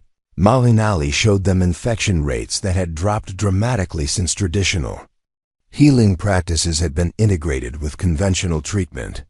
In the Language Instruction Center, Nayeli conducted a class where soldiers learned Comanche phrases that had proven essential for peaceful contact with other tribal groups. It was in Daniel's personal workshop that the real revelation occurred. Reynolds had been examining a dining set Daniel was crafting for the governor's mansion in Austin, work that had been commissioned specifically because of Fort Belknap's growing reputation for excellence. "These joints," Reynolds said, running his finger along a connection so seamless it seemed like the wood had grown that way. "How is this level of precision possible with your limitations?" Daniel picked up one of his modified clamps, demonstrating how it could hold multiple pieces at exact angles while leaving his hand free to work. "Limitations force innovation, Congressman. When you can't do something the way everyone else does, you have to find a better way. And these Indian women, they contribute to this process." Ayana stepped forward, holding a piece of inlay work that transformed the functional into the artistic. "We contribute different knowledge, different skills. Together, we create things none of us could make alone." Reynolds examined the inlay, its intricate pattern telling a story that only someone fluent in both cultures could fully appreciate. "This is quite remarkable. But surely this level of cooperation is unusual, requiring exceptional individuals on both sides?" "No, sir," Daniel replied. "It requires people willing to see past their assumptions. The women I work with aren't exceptional because they're Comanche. They're exceptional because they're skilled, intelligent, and committed to excellence. Just like any good craftspeople. And you don't see your Condition as a disadvantage in this work." For the first time, Daniel smiled. "Congressman, 6 months ago I thought I was incomplete because I had one hand. These women taught me I was already complete. I just needed to discover what that completeness was meant to accomplish." The political delegation spent 3 days at Fort Belknap, their skepticism gradually giving way to grudging admiration. On their final evening, Reynolds requested a private conversation with Daniel. "Mr. Crawford," he said, settling into a chair in Daniel's quarters, "I came here expecting to find a well-intentioned failure. Instead, I've discovered something that challenges everything I thought I knew about the possibilities for Indian integration." "Integration isn't the right word," Daniel corrected gently. "Integration suggests one group being absorbed into another. What we have here is collaboration, different groups maintaining their identities while working toward common goals." "Yes, I'm beginning to understand the distinction. And I'm beginning to understand why the War Department is so interested in expanding this model to other regions." Daniel felt a familiar tightness in his chest. "Expanding it?" "There are discussions about establishing similar programs at other forts across the frontier. The success here has attracted attention at the highest levels of government. Congressman, with respect, what we've built here can't simply be replicated. It grew from specific relationships, specific trust built over time. Which is why you and your colleagues would be essential to any expansion. Your expertise, their cultural knowledge, the proven methods you've developed together." Daniel stared out the window at the Comanche camp that had become a permanent part of Fort Belknap's landscape. 11 women who had risked everything on the belief that he could become something more than his limitations suggested. The idea of leaving them, of trying to recreate this delicate balance in other places with other people, felt like betraying everything they had built. "I'll need to discuss this with the others," Daniel said finally. "Of course. But Mr. Crawford, consider the implications. What you've proven here could change the course of Indian policy across the nation. Instead of forced removal or endless warfare, you've demonstrated a third option: cooperation that benefits everyone involved." That night, Daniel gathered with the 11 women around the fire outside their shared quarters. The conversation that followed would determine not just their own futures, but potentially the futures of countless others facing similar challenges. "They want to replicate what we've built," Daniel explained. "Send us to other forts, other regions, to establish similar programs. And leave this behind?" Istas asked, gesturing toward the workshops, the community they'd helped create. "This will continue," Ayanna said thoughtfully. "It has become strong enough to survive without us. The question is whether we have an obligation to help others find the same path, or whether attempting to force this model onto different situations would destroy what makes it work." Nayeli countered. The debate continued late into the night, touching on questions of duty, identity, and the price of becoming symbols rather than simply people. But gradually, a consensus emerged. "We came together because of Daniel's willingness to help someone in need," Malinali said. "How can we now refuse to help others who face the same challenges we once faced?" "But we do it our way," Xochitl added. "Firmly, not as government agents implementing policy, but as people sharing what we've learned about building bridges." Daniel looked around the circle of faces illuminated by firelight, seeing the same courage that had first brought them together, now tempered by experience and strengthened by success. "Then we continue forward," he said. "Together." 2 years later, Daniel Crawford stood before a joint session of Congress, his right hand steady as he gestured toward charts showing the success of cooperative programs at 17 military installations across the frontier. Beside him sat Ayanna, now officially recognized as Director of Cultural Relations for the Western Territories, her voice carrying equal weight with his, as they testified about the practical realities of building peace through understanding.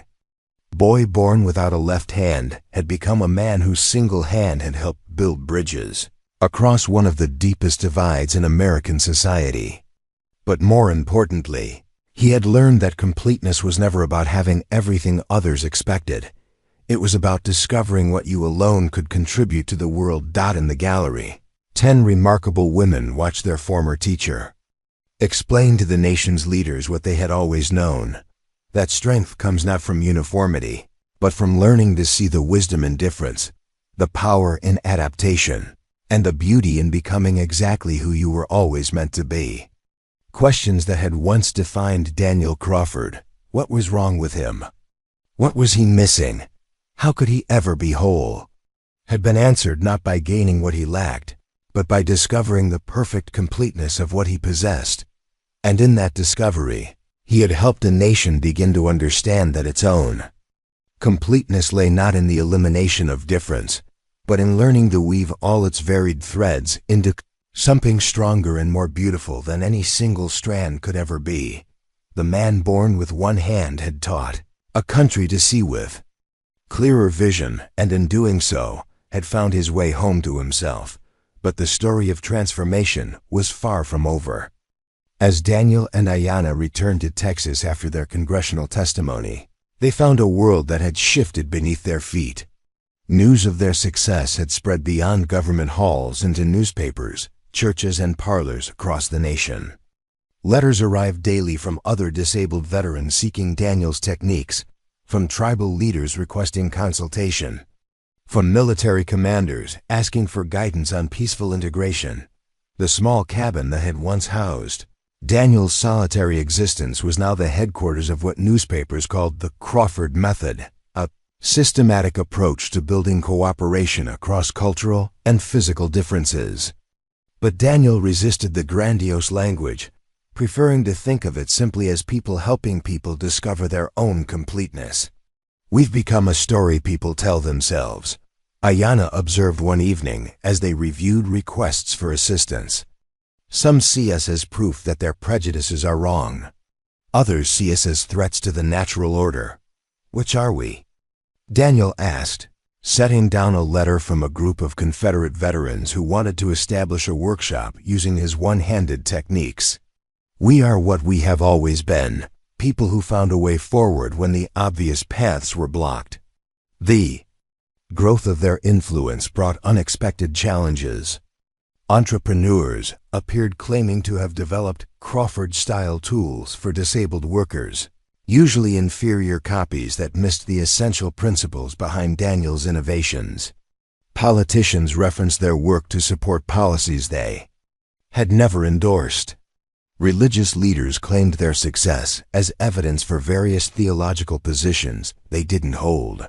Most disturbing were the imitators, well-meaning but unprepared individuals who attempted to recreate their multicultural workshops without understanding the delicate balance of respect, skill, and genuine need that made cooperation possible. Several of these efforts failed spectacularly, sometimes reinforcing the very prejudices Daniel and the women had worked to overcome. We need to be more selective, Nayeli warned during one of their planning sessions. Not everyone who claims to what our help is ready for what real cooperation requires. How do we tell the difference? Asked Istis, now married to a cavalry officer and serving as cultural liaison for the Southwestern Division. The same way we always have, Malinali replied. We look for people who ask questions before making demands, who listen before speaking, who understand that change requires patience. This wisdom led to the establishment of what became known as the Texas Protocol, a careful process for evaluating requests for assistance. Rather than immediately agreeing to help establish new cooperative programs, Daniel and the women would first spend time observing existing conditions, talking with all parties involved, and honestly assessing whether the foundation for genuine partnership existed. The protocol proved its worth when they were invited to mediate a crisis at Fort Clark, where attempts to employ Apache scouts had resulted in violence and mutual recrimination.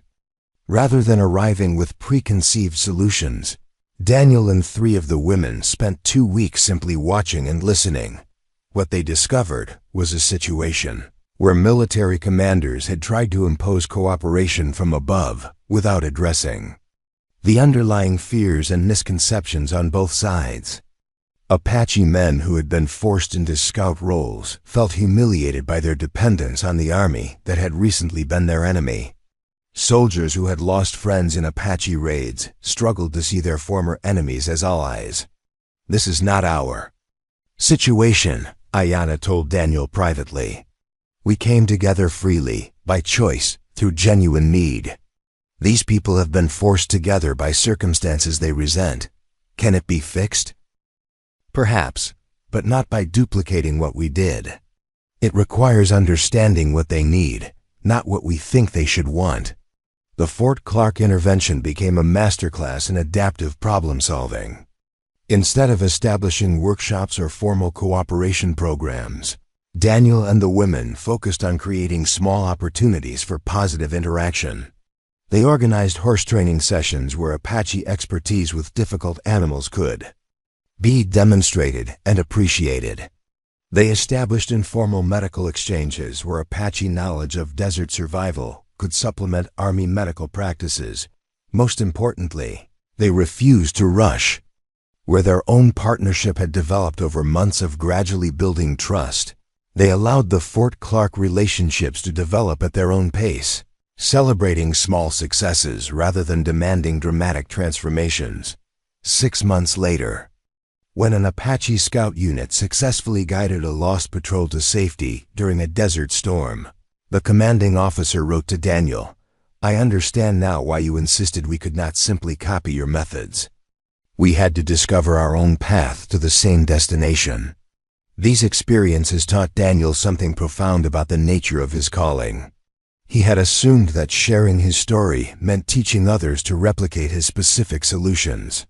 But the real gift he could offer was something different: the confidence to believe that solutions existed for every situation, and the patience to discover what those solutions might be.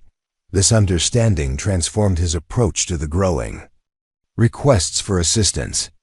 Instead of traveling constantly to establish new programs, he and the women began hosting extended residencies at Fort Belknap, bringing together small groups of people facing similar challenges and helping them develop their own methods for cooperation. The residency program attracted remarkable participants. A one-legged former Confederate colonel learned to adapt Daniel's techniques for his own carpentry work while simultaneously developing unprecedented respect for the Comanche. Women's strategic thinking. A group of freed slaves discovered how traditional African metalworking could be combined with Daniel's precision methods to create tools of extraordinary quality. A deaf military engineer found ways to use visual communication methods adapted from Plains Indian Sign Language. But perhaps the most meaningful residency involved a young woman named Sarah Mitchell, born without her right arm, who had traveled from Pennsylvania after reading newspaper accounts of Daniel's work. Sarah arrived bitter and isolated, convinced that her disability doomed her to dependence and pity. "I thought if I learned your techniques, I could at least be useful," she told Daniel during their first meeting. "I never expected to find this." This was a community where difference was valued rather than merely tolerated, where adaptation was seen as innovation rather than compromise, where completeness was measured by contribution rather than conformity. Over the course of her 3-month residency, Sarah not only mastered one-handed crafting techniques, but discovered talents she had never recognized: an extraordinary ability to design efficient workshops, a gift for teaching others to see possibilities rather than limitations. When Sarah returned to Pennsylvania, she carried with her more than technical skills. She carried the knowledge that her completeness had been waiting all along for her to recognize and claim it. Every person who learns to see themselves as complete helps others make the same discovery, Ayanna observed as they watched Sarah's train disappear into the eastern distance. "We are not just teaching techniques, Daniel. We are teaching people to recognize their own wholeness." By the 3rd year after their congressional testimony, Daniel realized that their work had evolved far beyond what any of them had originally imagined. What had begun as one man's isolated adaptation to disability had become a movement toward recognizing the value inherent in every form of human difference. The workshop at Fort Belknap now hosts visitors from around the world: European military officers studying integration methods, African tribal leaders seeking techniques for peaceful coexistence, Asian diplomats exploring models for cultural cooperation. The correspondence files contained letters in dozens of languages, all asking the same fundamental question: how do people who seem fundamentally different learn to work together? But Daniel's proudest achievement was something most visitors never noticed: the children. Military families stationed at Fort Belknap now included a generation of young people who had grown up watching Comanche women teach alongside white instructors, who had learned traditional tribal crafts alongside conventional academic subjects, who saw cooperation across differences as normal rather than extraordinary.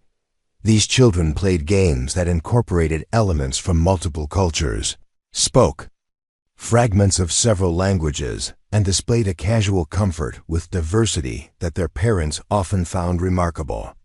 When 8-year-old Tommy Patterson asked his father why all forts didn't have Comanche teachers, the question revealed how completely the boundaries that had once seemed insurmountable had dissolved for those who knew no other way of living. "This is our real success," Daniel told Ayanna as they watched a group of children playing a game that combined tag with traditional Comanche hunting strategies. Not the political recognition or the newspaper articles, but the fact that these children will grow up assuming cooperation is possible. They will carry this knowledge into a world that desperately needs it, she agreed. Long after we are gone, they will remember that difference and partnership can coexist. As the sun set over Fort Belknap on the 5th anniversary of Daniel's first meeting with Ayanna, he found himself thinking about the journey that had brought him from isolated hermit to recognized leader.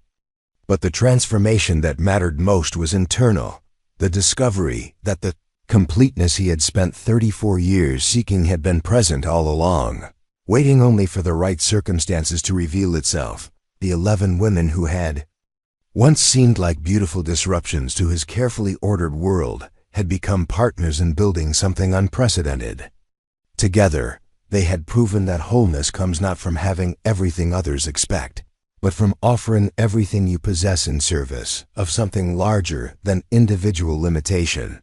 The boy born without a left hand had found his purpose not in spite of his difference, but because of it. And in that discovery, he had helped others understand that every form of human variation contains the seeds of innovation, compassion, and strength that the world needs to heal its ancient divisions. Standing in the doorway of his workshop, watching the last light fade over the community he had helped create, Daniel Crawford knew with absolute certainty that he was exactly who he had always been meant to be: complete, capable, and ready for whatever challenges tomorrow might bring. The challenges came sooner than expected.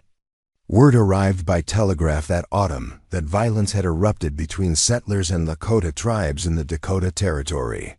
The familiar pattern was emerging: misunderstandings escalating into bloodshed, politicians demanding military action, tribal leaders preparing for war.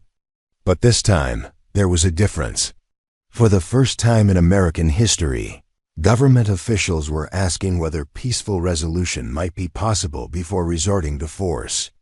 "They want us to intervene," Colonel Morrison explained, his weathered face grave as he delivered the message from Washington, not as military advisors, but as mediators. People who have proven that cooperation between whites and Indians is possible. Daniel studied the telegram, its official language, barely concealing the desperation beneath. 3 settlements had been attacked, 17 people killed, hundreds of cattle stolen. Lakota war parties were ranging across territories where they hadn't been seen in years. Army reinforcements were already marching north, but someone in the War Department had suggested that Daniel and his team might be able to prevent a full-scale war. "The Dakota situation is different from anything we've faced," Nayeli warned during their emergency council meeting. "The Lakota are not seeking cooperation, they are fighting for survival. Their sacred lands have been invaded by gold miners, their treaties broken repeatedly. This is not about building bridges. This is about people who have been pushed beyond endurance." "Which is exactly why traditional military solutions won't work," Ayanna replied. "Violence will only create more violence. But perhaps there is another way." The debate that followed lasted 3 days. Some of the women argued that intervening in the Dakota crisis would force them to choose sides in a conflict where both parties had legitimate grievances. Others believed that their skills at finding common ground might be exactly what was needed to prevent a catastrophe. "We are not politicians or soldiers," Itzel pointed out. "We are craftspeople, teachers, healers. What can we offer in a situation where men are already reaching for weapons?" "We can offer what we have always offered," Daniel said quietly. "The belief that people are more alike than different, and that solutions exist if we are patient enough to find them." The decision to go to Dakota was made not by vote but by consensus, the kind of gradual agreement that had characterized all their important choices. They would travel north, not as representatives of any government or cause, but as individuals who had learned how to build trust across seemingly impossible divisions. "Because I am not speaking as a representative of my people's government," Daniel replied slowly, allowing time for translation. "I am speaking as someone who has learned that completeness comes not from having everything you want, but from finding ways to work with what exists." He gestured toward his missing hand, toward the Comanche women who had risked their safety to join this mission. We are all people who have had to learn different ways of being whole. Perhaps that experience has taught us something useful about finding solutions when the obvious paths are blocked. Sitting Bull studied Daniel's face, his dark eyes reading depths of character that casual observers might miss. Around them, the camp had grown quiet, warriors and women and children gathering to witness this unprecedented encounter. You speak of being incomplete, Sitting Bull said finally. But you are here, far from your home, risking danger to seek words that might prevent bloodshed. That does not sound like incompleteness. That sounds like a man who has found his purpose. And in that moment, Daniel Crawford understood that the journey that had begun with a wounded girl collapsing in his yard had led him to exactly where he was meant to be, not as someone seeking his own completeness, but as someone helping others discover that wholeness was possible, even in the midst of seemingly impossible circumstances. Up next, you've got 2 more standout stories right on your screen. If this one hits the mark, you won't want to pass these up. Just click and check them out. And don't forget to subscribe and turn on the notification bell so you don't miss any upload from us.